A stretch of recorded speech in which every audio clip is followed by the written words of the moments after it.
ओम नमो भगवते श्री मलयाळयतीन्द्राय चरणौ शिरसा नमामि शिरसा नमामि।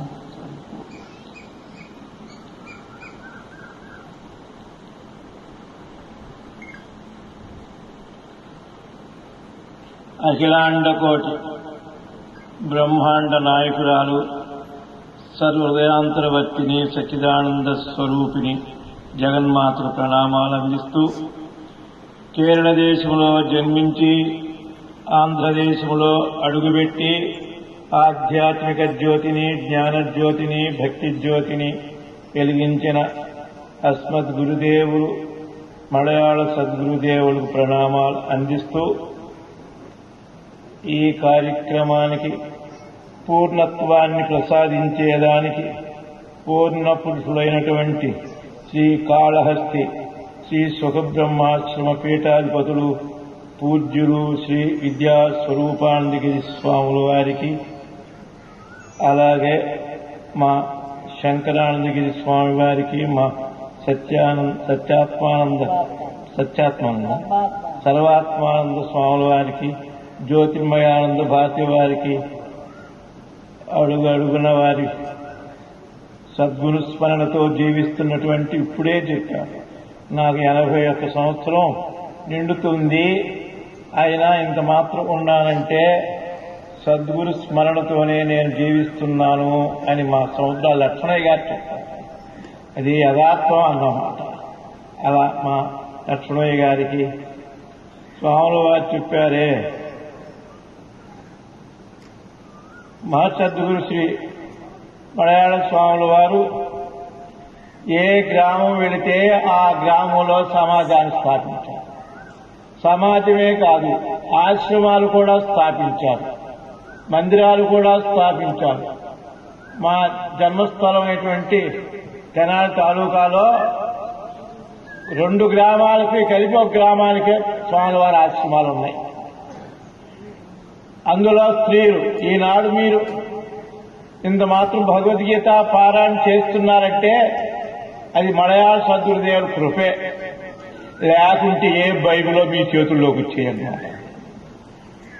పెదముత్తేవి ఆశ్రమ సంస్థాపకులు సీతారామ యతీంద్రుల వారు ఒకప్పుడు సద్గురు స్వాముల వారి సభలో వారు మాట అన్నారు, శ్రీ స్వాముల వారు కనుక మన ఆంధ్రదేశంలోకి రాకపోతే మన హిందుత్వ ధర్మము ఎలా ఉండేదో అని అన్నారు ఒక మాట ఆయన. ఎందువల్లంటే స్వాముల వారు రాకపోవడం మా ప్రాంతాలలో ఉదయాన్ని స్నానాలు చేసేవారు కాదు, స్త్రీలు కానీ పురుషులు కానీ.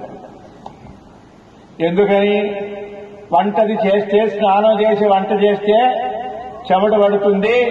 అందువలన స్నానం చేసిన తర్వాత, భోజనం చేసిన తర్వాత ఇంకా కొంతమంది రాత్రి భోజనం చేసి పడుకోబోయేటప్పుడు స్నానం చేసి పడుకునేవాడు మా ప్రాంతంలో స్త్రీలు.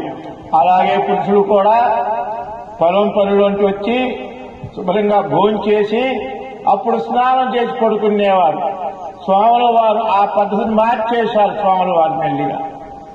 ఎందువల్ల ఎవరైతే స్నానం మీ ప్రాంతంలో ఒక శవం కనుక ఉన్నట్లయితే, ఒక శవాన్ని ముట్టి ఉంటే మీరు భోజనం చేస్తారా అని అడిగేవారు స్వామి. పద్ధతిని అలవాటు చేశారు మలయాళ సద్గురుదేవుడు అన్నమాట.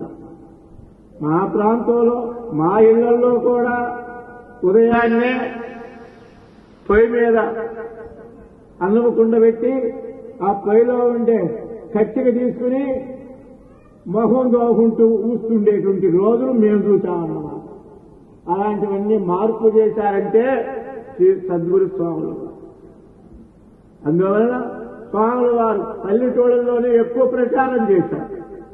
అందులో స్త్రీలంటే చాలా ఇష్టం.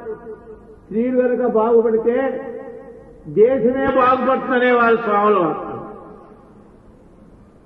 అందులో ఆశ్రమాలు చాలా స్త్రీల ఆశ్రమాలు ఉన్నాయి ఆ రోజుల్లో. గోవాడలో శాసమామ్మ గారు, అలాగే గోడవల్లి లక్ష్మమ్మ గారు, ఆ విధంగా కృష్ణా జిల్లా పెనమలూరు ప్రాంతాలలో రత్నమ్మ, రాజరత్నమ్మ గారు, ఇంకా చాలా మంది ఆశ్రమాలు ఉన్నాయి మనకి. ఆ కృష్ణా జిల్లా శేషారత్నమ్మ గారు, శశిరేఖమ్మ గారు వీళ్ళందరూ కూడా స్వామివారి సభల్లో ఈ రోజు నాకు స్వామివారు అక్కడ ధ్వజారోహణం చేసి అందరూ చక్కగా ఆ పవిట ఇట్లా సర్దుకుని శాంతి మంత్రాలు చెబుతుంటే స్వాములు వారి చాతుర్మాసాలు సనాత సభలు సప్తాహాలు నాకు జ్ఞాపకం వచ్చినాయన్నమాట. ఎందువలన అలా పవిత్రంగా స్త్రీమూర్తులు అలా తయారు చేశారు మా అనసూయమ్మ గారు. నిజంగా ఎంతో ధన్యులన్నమాట. నాకు అదే జ్ఞాపకం వస్తుంది. మిగతా సభలకు వెళితే మలయాళ స్వామి వారి సభలంటే విలక్షణమైన సభలు. సభల్లో కూర్చోవడం కూడా ఎవరంటే వాళ్ళు కూర్చోబెట్టేవారు కాదు. స్వాములు వారు మొట్టమొదటిలో చాలా కదలకుండా కూర్చోవాలి. స్వాముల వారి సభలోకి వచ్చి వారు కూర్చుంటూ విగ్రహంలాగా ఉండేవారు స్వాముల వారు. నేను మాట చెబుతున్న స్వాముల వారు వచ్చి మొట్టమొదటి రోజు ఈ ఊరు వచ్చారంటే రేపు సభలైతే ఈరోజు సాయంకాలమే వేదిక మీదకి వచ్చేవారు ప్రణవాన్నిచ్చి పలికి తర్వాత వ్యాస స్తోత్రము, గురు స్తోత్రము, దక్షిణామూర్తి స్తోత్రము, భగవద్గీత ద్వాదశాధ్యాయ పారాయణ ఇవన్నీ చేయించి స్వాములు ఒక మాట అనేవారు. ఎందువల్లంటే ఈ స్థలమంతా ఇప్పుడు పవిత్రమైనది.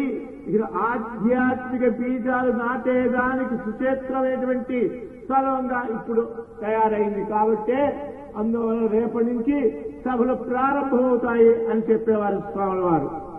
ఆ రోజు సభలోకి వచ్చి కూర్చోగానే స్వాముల వారు మా ప్రాంతంలో మా గ్రామానికి స్వాముల వారు వచ్చి 3 రోజులు ఉంటే ఒక తిరునాళ్ళలాగా జరిగిపోయింది. స్పెషల్ బస్సులు వేశారు స్వాముల వారు వస్తే. వారు కూర్చుని ఒక్కసారి అలా కన్ను అలా చూసేవారు, దృష్టి ప్రసింపజేసేవారు.